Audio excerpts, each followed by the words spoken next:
일본 열도가 발칵 뒤집혔습니다. 냉정한 남편들에게 무시당하며 살던 일본 여성들이 한국으로 눈을 돌리기 시작했다는 충격적인 현상이 보고되고 있는 것입니다. 도대체 무엇이 이들을 이렇게 절망적으로 만들었을까요? 왜 일본 여성들이 자국 남성들을 외면하고 있는 걸까요? 넌 그냥 집에 있으면 되라며 아내를 무시하고 휴대폰에만 매달려 대화조차 거부하는 남편들. 과연 이것이 진정한 부부관계일까요? 그들이 간절히 원하는 진짜 행복은 무엇일까요? 지금 기적 같은 일이 벌어지고 있습니다. 차가운 무관심 속에서 절망하던 한 여성이 진정한 배려와 존중을 만나 완전히 새로운 인생을 찾게 된 충격적인 실화가 있습니다. 36년 인생을 뒤바꾼 두 번째 봄의 기적 같은 이야기가 지금 바로 공개됩니다. 그 전에 잠깐만요. 감동망대는 지친 일상에 활력을 주는 이야기를 선물합니다. 0.5초 만에 누를 수 있는 구독과 좋아요는 영상 제작에 아주 큰 힘이 됩니다. 안녕하세요. 저는 미유키입니다. 올해 36살이 되었고 결혼한 지는 8년째입니다. 오늘은 제 인생에서 가장 힘들었던 시간을 여러분께 솔직하게 들려드리려 해요. 지금 돌이켜보면 그때가 모든 것이 변하기 시작한 운명적인 순간이었던 것 같습니다. 그날은 3월의 마지막 주 화요일이었어요. 오후 5시부터 부엌에서 남편이 좋아하는 요리를 준비했습니다. 된장국에 고등어구이, 제철 시금치 나물과 무생채, 그리고 남편이 특히 좋아하는 계란말이까지 정성스럽게 만들었어요. 마트에서 신선한 재료들을 고르고 간을 맞추고 정갈하게 담아내는 데까지 2시간이 넘게 걸렸습니다. 남편이 회사에서 돌아올 시간에 맞춰 따뜻한 밥상을 차려놓고 기다렸죠. 결혼 초기에는 남편이 집에 들어오면서 다녀왔다고 인사하며 제 뺨에 가벼운 키스를 해주곤 했어요. 오늘 뭐 만들었냐고 물어보며 부엌까지 따라와서 맛을 봐주기도 했습니다. 하지만 언제부터인가 그런 일상은 사라졌어요. 이제는 현관문이 열리는 소리만 들릴 뿐 아무런 인사도 없었습니다. 남편은 구두도 제대로 정리하지 않은 채 거실 소파에 몸을 던지듯 앉았어요. 정장 재킷을 아무 곳에나 던져두고는 즉시 휴대폰을 꺼내들었습니다.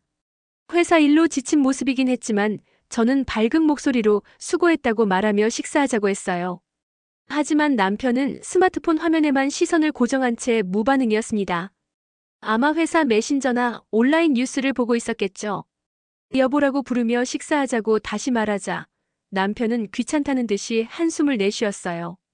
알았다고 잠깐만 있다가 먹겠다고 대답했지만 여전히 휴대폰에서 눈을 떼지 않았습니다. 저는 10분을 더 기다렸어요. 그 사이 정성스럽게 준비한 음식들이 조금씩 식어가고 있었습니다. 결국 남편이 식탁에 앉긴 했지만 여전히 휴대폰을 손에서 놓지 않았어요. 저와 마주 앉아 있으면서도 계속 화면만 들여다보고 있었습니다. 제가 오늘 하루 어땠는지, 회사에서 힘든 일이 있었는지 물어봤지만 그냥 그렇다는 성의 없는 대답만 돌아왔어요. 밥을 먹는 30분 동안 남편은 단 한 번도 제 얼굴을 제대로 보지 않았습니다. 중요한 메시지가 올 때마다 젓가락을 내려놓고 바로 답장을 보내곤 했어요. 저는 마치 투명인간이 된 것 같은 기분이었습니다. 혼자서 밥을 먹는 것과 전혀 다를 바 없었어요. 오늘 고등어가 특별히 신선해 보여서 샀다고 말해도 새로운 반찬을 만들어봤다고 해도 돌아오는 건 괜찮다는 기계적인 반응뿐이었어요. 때로는 그마저도 들리지 않는 듯 완전히 무반응일 때가 많았습니다. 식사가 끝나자 남편은 그릇도 치우지 않고 바로 거실로 가서 텔레비전을 켰어요. 저는 혼자서 설거지를 하면서 자꾸 눈물이 나려고 했습니다. 언제부터 우리 사이가 이렇게 되었을까요? 신혼 때는 저녁 식사 시간이 하루 중 가장 행복한 순간이었는데 말이에요.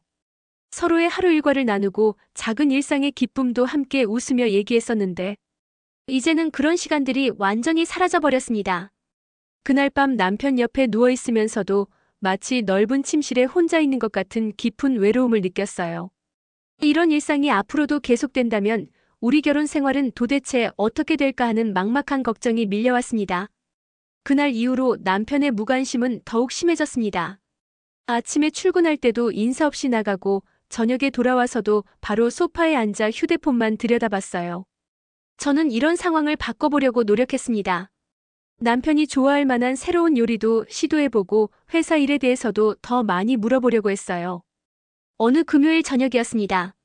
남편이 평소보다 늦게 들어왔는데 얼굴에 피로가 가득해 보였어요. 저는 따뜻한 차 한 잔을 준비해서 건네주며 오늘 힘든 일이 있었는지 물어봤습니다. 남편은 차를 받아들고는 잠시 한숨을 쉬었어요. 회사에서 새로운 프로젝트 때문에 스트레스가 심하다고 하더군요. 상사와의 관계도 좋지 않고 동료들과의 의견 충돌도 자주 있다고 했습니다. 저는 그런 남편을 위로해주고 싶었어요. 집에서만큼은 편하게 쉴 수 있도록 도와드리고 싶었습니다. 다음 날 토요일 아침, 저는 남편에게 제안했어요. 오랜만에 둘이서 영화라도 보러 가자고 했습니다. 아니면 근처 공원에라도 산책을 나가자고 말이에요. 결혼 초기에는 주말마다 함께 나들이를 다니곤 했는데 언제부터인가 그런 시간들이 사라져버렸거든요. 남편은 소파에 누워 텔레비전을 보다가 제 말에 고개를 돌렸습니다. 하지만 그의 대답은 제가 예상했던 것과 전혀 달랐어요. 왜 굳이 밖에 나가야 하냐는 듯한 표정을 지으며 말했습니다. 집에서 쉬는 게 제일 좋다고 굳이 돈 써가며 밖에 나갈 필요가 없다고 했어요. 그러면서 덧붙인 말이 제 가슴을 깊게 찔렀습니다. 넌 그냥 집에 있으면 된다고 했어요. 마치 제가 집 밖으로 나갈 이유도 없고 나갈 자격도 없는 사람인 것처럼 말하더군요. 저는 그 말을 듣는 순간 가슴이 답답해졌습니다. 저도 사람인데 바깥 공기도 마시고 싶고 새로운 곳도 가보고 싶은 게 당연하지 않나요? 하지만 남편에게는 그런 제 마음이 전혀 이해되지 않는 것 같았어요. 저는 조금 더 설득해 보려고 했습니다. 집에만 있으면 답답하다고 가끔은 함께 시간을 보내는 것도 좋지 않겠냐고 말했어요. 하지만 남편의 반응은 더욱 차갑기만 했습니다. 왜 자꾸 귀찮게 하냐는 듯한 시선으로 저를 바라보더군요. 그러면서 남편은 결정적인 말을 했어요. 자기는 일주일 내내 회사에서 스트레스 받으며 일하는데 주말까지 이런저런 계획으로 귀찮게 하지 말라고 했습니다.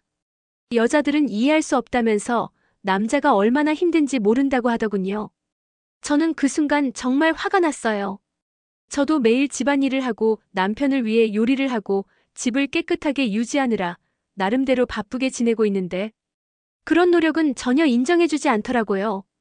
마치 집에 있는 건 일도 아니고 저는 아무것도 하지 않는 사람인 것처럼 취급했습니다. 저는 목소리를 조금 높여서 말했어요. 저도 사람이고 저도 바깥 활동이 필요하다고 했습니다. 집안일도 엄연한 일이라고 제가 하는 일들도 인정해달라고 했어요. 하지만 남편의 반응은 더욱 싸늘했습니다. 집안일이 무슨 일이냐면서 그런 건 누구나 할 수 있는 당연한 일이라고 하더군요. 자기처럼 회사에서 돈을 벌어오는 게 진짜 일이라고 했어요. 그러니까 저는 그냥 집에서 조용히 있으면 된다는 말을 반복했습니다. 그날 저는 정말 많이 울었어요. 혼자 방에 들어가서 한참을 울었습니다. 제가 이 집에서 도대체 어떤 존재인지 모르겠더라고요. 남편에게는 그냥 밥 해주고 빨래해주는 사람, 그 이상도 그 이하도 아닌 것 같았어요. 저의 감정이나 생각, 원하는 것들은 전혀 중요하지 않았습니다. 그 무시하는 말들이 제 가슴에 깊이 박혔어요. 넌 그냥 집에 있으면 된다는 그 말이 계속 머릿속에 맴돌았습니다. 정말로 저는 집에만 있어야 하는 사람일까요? 저만의 꿈이나 희망을 가져서는 안 되는 걸까요? 그렇게 며칠이 더 지났습니다. 남편과 저 사이의 냉랭함은 점점 더 깊어져만 갔어요. 서로 같은 집에 살면서도 마치 남남처럼 지내게 되었습니다. 대화다운 대화는 거의 없었고 서로의 일상에 대해서도 관심을 보이지 않았어요. 어느 화요일 밤이었습니다. 시계를 보니 11시 30분이 넘어 있었어요. 남편은 평소보다 훨씬 늦게 들어와서는 간단히 씻고 바로 침대에 누웠습니다. 저도 옆자리에 누워 있었지만 우리 사이에는 보이지 않는 벽이 있는 것 같았어요. 서로 등을 돌리고 누워 있으면서도 한마디 말도 나누지 않았습니다. 새벽 2시쯤이었을까요? 저는 잠이 오지 않아서 뒤척이고 있었는데 갑자기 남편의 휴대폰에서 메시지 알림음이 울렸어요. 이렇게 늦은 시간에 누가 메시지를 보낼까 하는 생각이 들었습니다. 회사 일이라면 이미 퇴근한 지 몇 시간이 지났는데 말이에요. 남편은 잠든 척하면서도 슬쩍 휴대폰을 확인했어요. 화면의 밝은 빛이 어둠 속에서 유독 눈에 띄었습니다. 저는 궁금하긴 했지만 굳이 물어보지는 않았어요. 어차피 물어봐도 제대로 된 대답을 들을 수 없을 게 뻔했거든요. 그 다음 날부터 이상한 일들이 자주 일어나기 시작했습니다. 남편이 평소보다 휴대폰을 더 자주 들여다보는 것 같았어요. 식사 중에도 텔레비전을 볼 때도 계속 휴대폰을 확인했습니다. 메시지가 오면 즉시 답장을 보내곤 했죠. 예전보다 훨씬 더 신경 쓰는 모습이었어요. 또 하나 이상한 건 남편의 외출이 늘어났다는 점이었습니다. 주말에 회사 동료들과 약속이 있다며 나가는 일이 많아졌어요. 예전에는 주말에 나가더라도 저와 함께 가자고 하거나 적어도 어디에 가는지는 자세히 말해줬는데 이제는 그런 것도 없었습니다. 금요일 저녁이었어요. 남편이 샤워를 하러 욕실에 들어간 사이 거실 테이블 위에 휴대폰을 놓고 갔더라고요. 평소 같으면 절대 휴대폰을 몸에서 떼어놓지 않던 남편이 깜빡하고 놓고 간 것 같았습니다. 그때 또 메시지 알림음이 울렸어요. 화면이 켜지면서 메시지 내용이 일부 보였는데 발신자 이름을 보는 순간 제 가슴이 철렁 내려앉았습니다. 여자 이름이었어요. 게다가 하트 이모티콘까지 붙어 있었죠. 저는 손이 떨렸지만 휴대폰을 집어들었습니다. 그리고 그 메시지를 확인해 봤어요. 오늘도 보고 싶어라는 내용이었습니다. 너무 충격적이어서 한동안 멍하니 서 있을 수밖에 없었어요. 더 놀라운 건 그게 처음이 아니라는 점이었습니다. 메시지 내역을 조금 더 확인해 보니 이미 몇 주 전부터 이런 내용의 메시지들이 오고 갔더라고요. 내일 만나자는 약속, 오늘 즐거웠다는 후기, 그리고 서로를 그리워한다는 달콤한 말들까지 모든 게 다 있었습니다. 제 손이 심하게 떨렸어요. 휴대폰을 들고 있는 것조차 힘들 정도였습니다. 8년이라는 시간 동안 함께 살아온 남편이 다른 여자와 이런 관계를 맺고 있었다니 정말 믿을 수가 없었어요.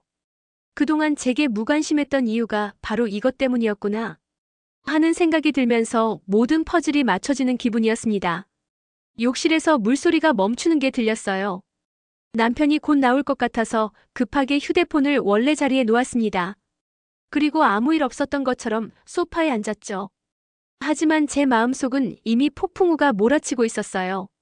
남편이 욕실에서 나와 휴대폰을 확인하는 모습을 보니 더욱 화가 났습니다. 자연스럽게 메시지를 확인하고 답장을 보내는 모습이 너무나 익숙해 보였어요. 이미 오랫동안 이런 일을 해왔다는 증거였죠. 그 순간 제 세상이 완전히 무너져 내리는 것 같았습니다. 지금까지 제가 알고 있던 남편, 제가 사랑했던 남편은 실제로는 존재하지 않는 사람이었던 거예요. 제가 8년 동안 정성스럽게 돌봤던 사람이 뒤에서는 다른 여자와 사랑을 속삭이고 있었다니 너무나 배신감이 컸습니다. 그날 밤 저는 한숨도 잘 수 없었어요. 남편 옆에 누워있으면서도 마치 낯선 사람 옆에 있는 것 같은 기분이었습니다. 이 사람이 정말 제가 알던 그 사람이 맞나 하는 의문이 계속 들었어요. 그동안의 모든 순간들이 거짓이었다는 생각에 가슴이 너무 아팠습니다. 그렇게 며칠이 더 지났습니다. 남편과 저 사이의 냉랭함은 점점 더 깊어져만 갔어요. 서로 같은 집에 살면서도 마치 남남처럼 지내게 되었습니다. 대화다운 대화는 거의 없었고 서로의 일상에 대해서도 관심을 보이지 않았어요. 어느 화요일 밤이었습니다. 시계를 보니 11시 30분이 넘어 있었어요. 남편은 평소보다 훨씬 늦게 들어와서는 간단히 씻고 바로 침대에 누웠습니다. 저도 옆자리에 누워 있었지만 우리 사이에는 보이지 않는 벽이 있는 것 같았어요. 새벽 2시쯤이었을까요? 저는 잠이 오지 않아서 뒤척이고 있었는데 갑자기 남편의 휴대폰에서 메시지 알림음이 울렸어요. 이렇게 늦은 시간에 누가 메시지를 보낼까 하는 생각이 들었습니다. 회사 일이라면 이미 퇴근한 지 몇 시간이 지났는데 말이에요.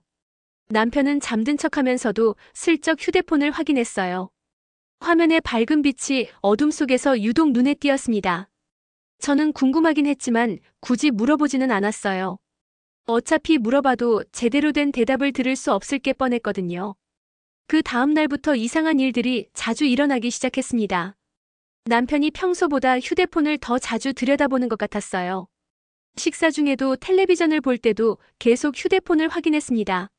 메시지가 오면 즉시 답장을 보내곤 했죠. 예전보다 훨씬 더 신경 쓰는 모습이었어요. 또 하나 이상한 건 남편의 외출이 늘어났다는 점이었습니다. 주말에 회사 동료들과 약속이 있다며 나가는 일이 많아졌어요. 예전에는 주말에 나가더라도 저와 함께 가자고 하거나 적어도 어디에 가는지는 자세히 말해줬는데 이제는 그런 것도 없었습니다. 금요일 저녁이었어요. 남편이 샤워를 하러 욕실에 들어간 사이 거실 테이블 위에 휴대폰을 놓고 갔더라고요. 평소 같으면 절대 휴대폰을 몸에서 떼어놓지 않던 남편이 깜빡하고 놓고 간 것 같았습니다. 그때 또 메시지 알림음이 울렸어요. 화면이 켜지면서 메시지 내용이 일부 보였는데 발신자 이름을 보는 순간 제 가슴이 철렁 내려앉았습니다. 여자 이름이었어요. 게다가 하트 이모티콘까지 붙어 있었죠. 저는 손이 떨렸지만 휴대폰을 집어들었습니다. 그리고 그 메시지를 확인해 봤어요. 오늘도 보고 싶어라는 내용이었습니다. 너무 충격적이어서 한동안 멍하니 서 있을 수밖에 없었어요. 더 놀라운 건 그게 첫 번째가 아니라는 점이었습니다. 메시지 내역을 조금 더 확인해 보니 이미 몇 주 전부터 이런 내용의 메시지들이 오고 갔더라고요. 내일 만나자는 약속, 오늘 즐거웠다는 후기, 그리고 서로를 그리워한다는 달콤한 말들까지 모든 게 다 있었습니다. 제 손이 심하게 떨렸어요. 휴대폰을 들고 있는 것조차 힘들 정도였습니다. 8년이라는 시간 동안 함께 살아온 남편이 다른 여자와 이런 관계를 맺고 있었다니 정말 믿을 수가 없었어요. 그동안 제게 무관심했던 이유가 바로 이것 때문이었구나 하는 생각이 들면서 모든 퍼즐이 맞춰지는 기분이었습니다. 욕실에서 물소리가 멈추는 게 들렸어요. 남편이 곧 나올 것 같아서 급하게 휴대폰을 원래 자리에 놓았습니다. 그리고 아무 일 없었던 것처럼 소파에 앉았죠. 하지만 제 마음속은 이미 폭풍우가 몰아치고 있었어요. 남편이 욕실에서 나와 휴대폰을 확인하는 모습을 보니 더욱 화가 났습니다. 자연스럽게 메시지를 확인하고 답장을 보내는 모습이 너무나 익숙해 보였어요. 이미 오랫동안 이런 일을 해왔다는 증거였죠. 저는 그 순간 정말 화가 났습니다. 제가 매일 정성스럽게 차린 밥상 앞에서도 휴대폰만 들여다보던 모습이 떠올랐어요. 그 순간 제 세상이 완전히 무너져 내리는 것 같았습니다. 지금까지 제가 알고 있던 남편, 제가 사랑했던 남편은 실제로는 존재하지 않는 사람이었던 거예요. 제가 8년 동안 정성스럽게 돌봤던 사람이 뒤에서는 다른 여자와 사랑을 속삭이고 있었다니 말입니다. 그날 밤 저는 한숨도 잘 수 없었어요. 남편 옆에 누워있으면서도 마치 낯선 사람 옆에 있는 것 같은 기분이었습니다. 이 사람이 정말 제가 알던 그 사람이 맞나 하는 의문이 계속 들었어요. 그동안의 모든 순간들이 거짓이었다는 생각에 가슴이 너무 아팠습니다. 저는 그날 밤 처음으로 이혼이라는 생각을 하게 되었습니다. 이혼 절차는 생각보다 복잡했습니다. 남편은 처음에는 이혼을 거부했어요.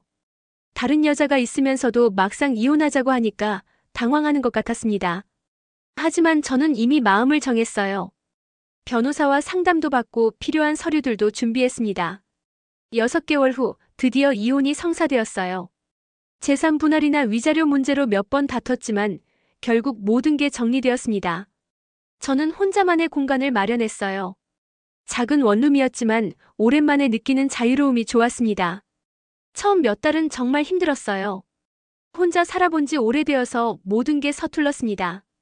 전기요금 내는 법부터 시작해서 생활에 필요한 모든 걸 스스로 해결해야 했어요.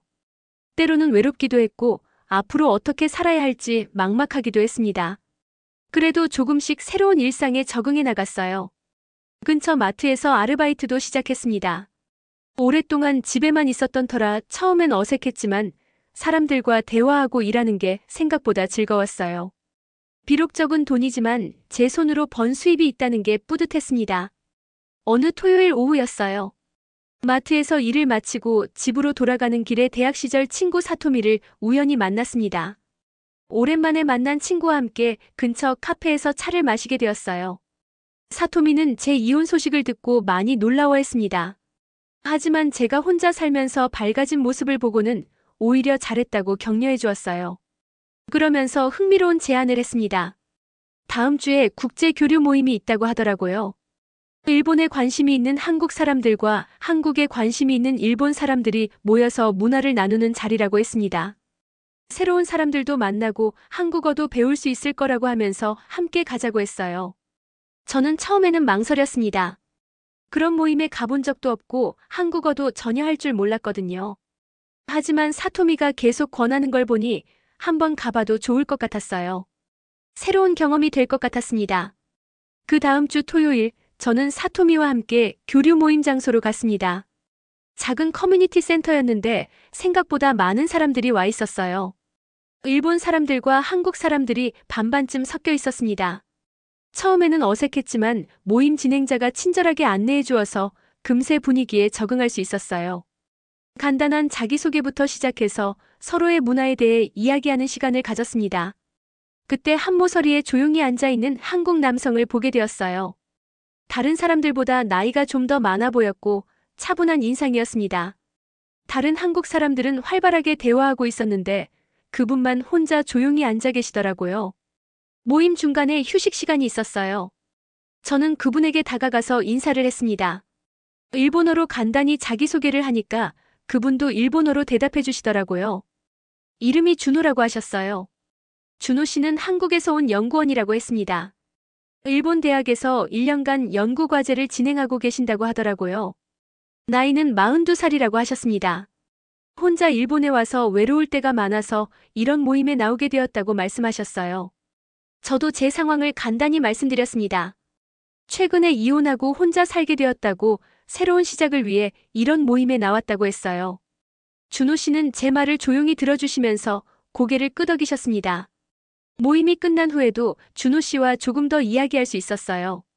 커뮤니티 센터 근처 작은 공원에서 벤치에 앉아 대화를 나누었습니다. 준호 씨는 정말 좋은 분이었어요. 제 이야기를 진지하게 들어주시고 위로의 말도 해주셨습니다. 준호 씨도 한국에서 이혼을 경험하셨다고 하더라고요. 그래서 제 마음을 더 잘 이해해 주시는 것 같았어요. 서로 비슷한 상처를 가지고 있어서 그런지 대화가 편안했습니다. 오랜만에 이렇게 마음 편히 이야기할 수 있는 사람을 만난 기분이었어요. 그날 헤어지면서 준호 씨는 다음 주에도 모임에 나오실 거냐고 물어보셨어요. 저도 다시 오겠다고 대답했습니다. 그렇게 저희는 자연스럽게 다음 만남을 약속하게 되었어요. 집에 돌아가는 길에 제 마음이 이상했습니다. 오랫동안 잊고 있었던 설렘 같은 감정이 들었어요. 준호 씨와 이야기할 때 제 말을 진심으로 들어주시는 모습이 너무 감동적이었습니다.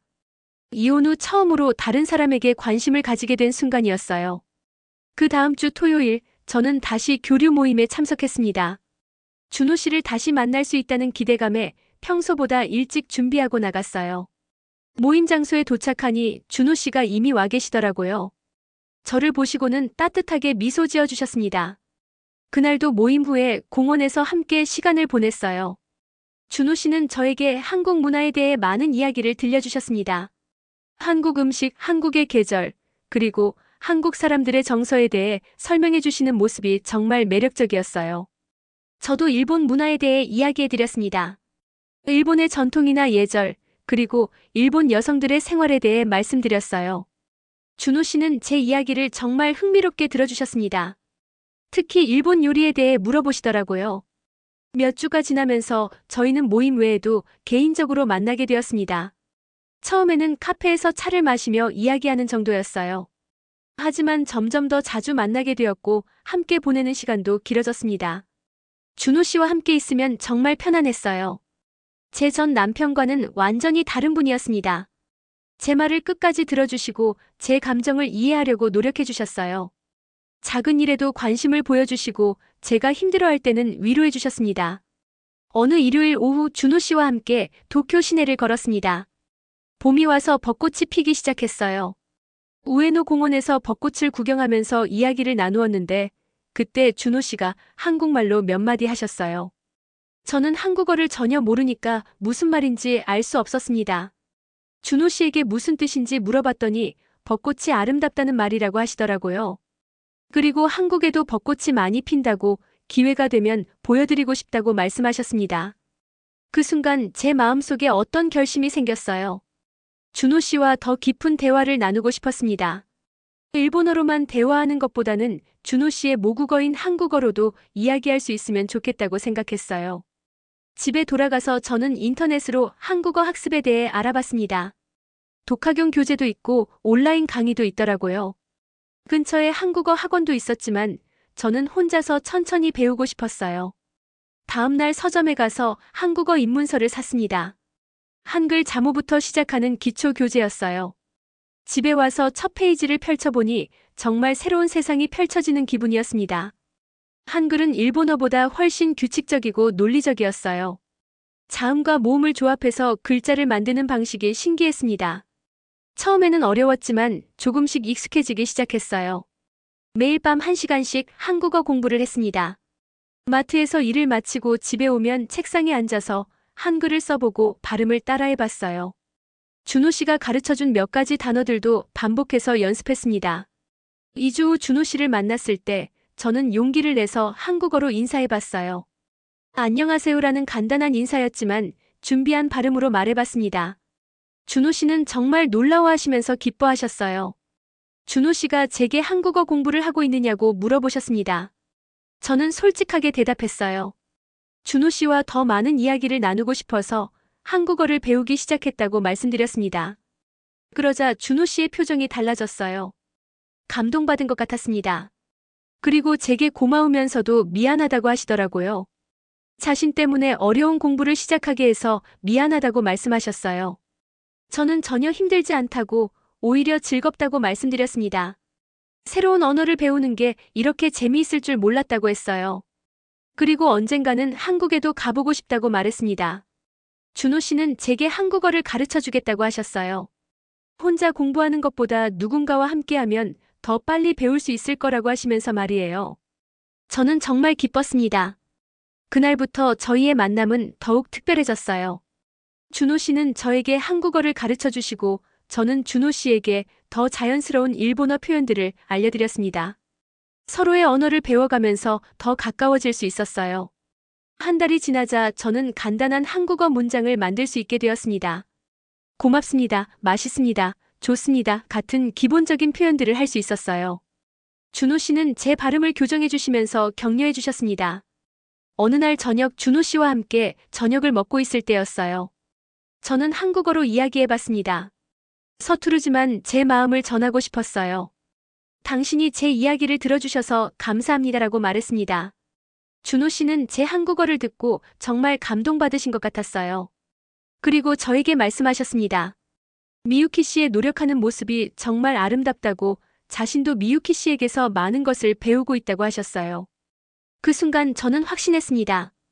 이분과 함께하는 미래를 그려보고 싶다고 말이에요. 시간이 빠르게 흘러갔습니다. 준호 씨와 함께한 지 6개월이 지났을 때 준호 씨의 일본 연구 과정도 막바지에 접어들었어요. 언젠가는 한국으로 돌아가야 한다는 현실이 점점 가까워지고 있었습니다. 저는 그 사실을 생각할 때마다 마음이 복잡했어요. 이제 막 새로운 인생을 시작하게 된 것 같은데 또다시 혼자가 되어야 한다는 두려움이 있었습니다. 하지만 준호 씨를 붙잡고 일본에 머물러 달라고 할 수도 없는 일이었죠. 어느 저녁 준호 씨가 진지한 표정으로 저에게 말씀하셨어요. 다음 달이면 한국으로 돌아가야 한다고 하시면서 저에게 중요한 제안을 하셨습니다. 함께 한국으로 가지 않겠냐고 말씀하시더라고요. 저는 너무 놀라서 한동안 말을 할 수 없었어요. 한국으로 간다는 것은 제게 완전히 새로운 도전이었습니다. 언어도 아직 서툴고 한국 문화도 잘 모르는 상황에서 그곳에서 살아간다는 게 쉬운 일은 아니었어요. 하지만 준호 씨는 제 걱정을 이해해 주셨습니다. 처음에는 어려울 수 있지만 자신이 도와드리겠다고 천천히 적응해 나가면 된다고 말씀해 주셨어요. 그리고 한국에서도 일본어를 할 수 있는 일자리가 많다고 하셨습니다. 저는 며칠 동안 고민했어요. 일본을 떠난다는 것은 제가 태어나고 자란 곳을 떠나는 것이었습니다. 친구들과도 헤어져야 하고 익숙한 환경도 포기해야 했어요. 하지만 준호 씨와 함께할 수 있다는 희망이 더 컸습니다. 마침내 저는 결심했어요. 준호 씨와 함께 한국으로 가겠다고 말씀드렸습니다. 준호 씨는 정말 기뻐하시면서 저를 꼭 안아주셨어요.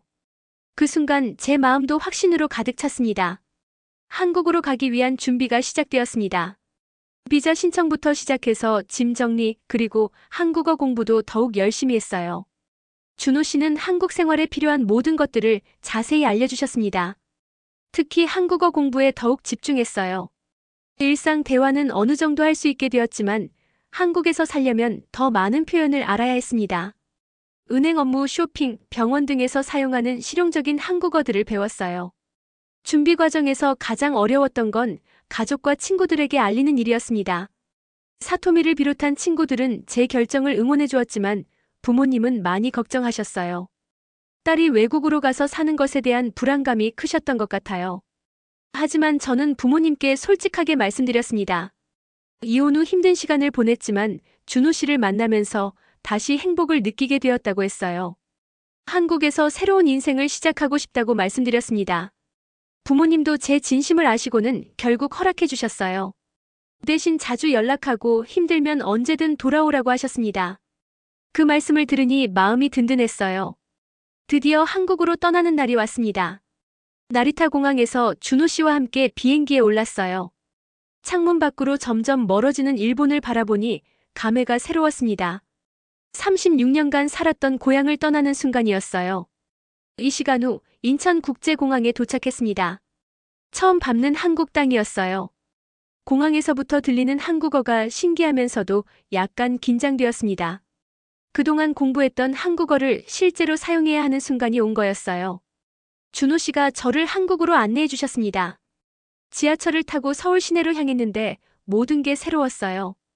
한국어로 된 안내방송, 한국 사람들의 모습, 그리고 일본과는 다른 분위기까지 모든 것이 흥미로웠습니다. 준호 씨가 미리 준비해 놓은 작은 아파트에 도착했어요. 신촌 근처의 투룸 아파트였는데 깔끔하고 아늑했습니다. 준호 씨는 제가 편하게 지낼 수 있도록 생활용품들도 미리 준비해 놓으셨더라고요. 첫날 밤 저는 창문을 통해 서울의 야경을 바라봤습니다. 네온사인들이 반짝이는 모습이 도쿄와는 또 다른 아름다움이었어요. 이제 이곳이 제 새로운 삶의 터전이 될 거라는 생각이 들었습니다. 준호 씨는 제게 천천히 적응하면 된다고 말씀해 주셨어요. 한국 생활이 어렵거나 외로우면 언제든 말하라고 하셨습니다. 그 따뜻한 말씀 덕분에 낯선 환경에 대한 두려움이 많이 사라졌어요. 다음 날부터 본격적인 한국 생활이 시작되었습니다. 근처 마트에 장 보러 가는 것부터 시작해서 생활에 필요한 모든 것들을 하나씩 익혀나갔어요. 한국어로 주문하고 계산하고 길을 묻는 것까지 모든 게 새로운 경험이었습니다. 마트에서 장을 보는 것도 큰 모험이었습니다. 한국 음식 이름을 제대로 몰라서 준호 씨가 적어준 메모지를 들고 다녔어요. 처음에는 계산할 때마다 손짓 발짓으로 의사소통을 해야 했습니다. 그런데 신기한 건 마트 직원분들이 제가 외국인인 걸 알고도 친절하게 도와주시더라고요. 한국어 공부는 더욱 절실했습니다. 일본에서 공부할 때와는 완전히 다른 차원이었어요. 실제 생활에서 쓰이는 한국어는 책에서 배운 것과 많이 달랐습니다. 특히 은행에서 통장을 만들거나 관공서에서 서류를 제출할 때는 정말 어려웠어요. 준호 씨는 매일 저녁 시간을 내서 한국어를 가르쳐 주셨습니다. 발음 교정부터 시작해서 일상에서 자주 쓰이는 표현들을 하나씩 알려주셨어요. 특히 한국 사람들이 자주 쓰는 줄임말이나 은어 같은 것들도 설명해 주시더라고요. 2개월째 되던 어느 날 큰 변화가 있었습니다. 준호 씨의 소개로 명동에 있는 관광 안내소에서 일할 기회를 얻게 되었어요. 일본 관광객들을 위한 통역과 안내 업무였는데 제 일본어 실력과 한국 생활 경험이 도움이 될 거라고 하시더라고요. 첫 출근 날은 정말 떨렸습니다. 동료들은 모두 한국 분들이었고 제가 유일한 외국인 직원이었어요. 하지만 팀장님을 비롯해서 모든 분들이 따뜻하게 맞아주셨습니다. 특히 제 한국어 실력을 칭찬해 주시면서 앞으로 잘 부탁한다고 말씀해 주셨어요. 업무를 시작하면서 새로운 보람을 느꼈습니다. 일본에서 온 관광객들이 한국을 더 즐겁게 여행할 수 있도록 도와드리는 일이었거든요. 맛있는 한국 음식점 추천부터 쇼핑 장소, 문화체험까지 다양한 정보를 제공했어요. 특히 기억에 남는 손님이 있었습니다.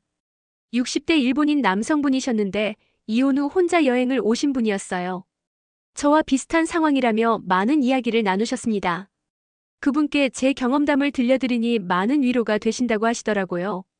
일을 하면서 한국어 실력도 눈에 띄게 늘었습니다.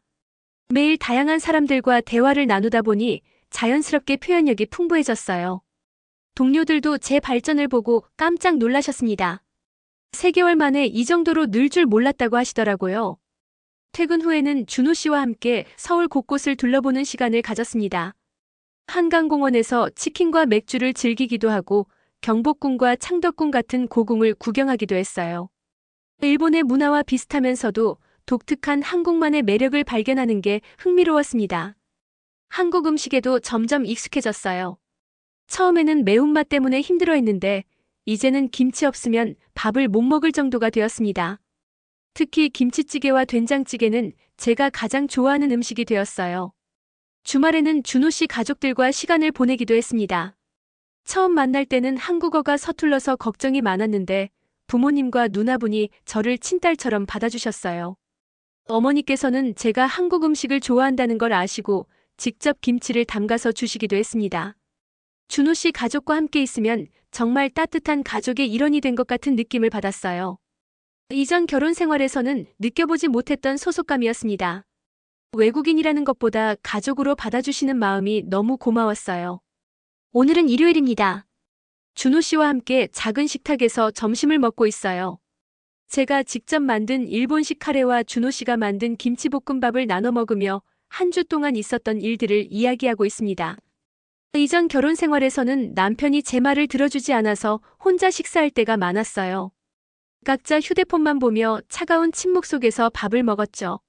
하지만 지금은 서로의 하루를 나누며 함께 웃는 따뜻한 식탁이 있습니다. 준호 씨는 항상 제 이야기를 끝까지 들어주세요.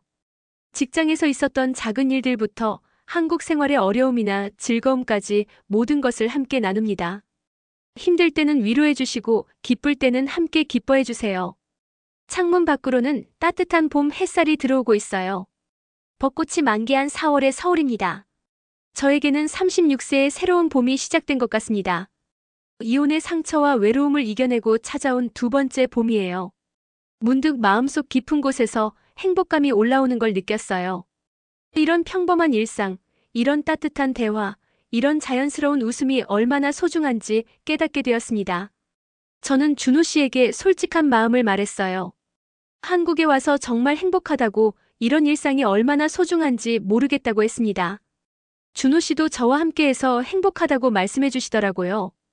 그 순간 저는 마음속으로 다짐했습니다. 이제는 나를 존중해주는 사람 곁에서 새로운 인생을 시작한다고 말이에요.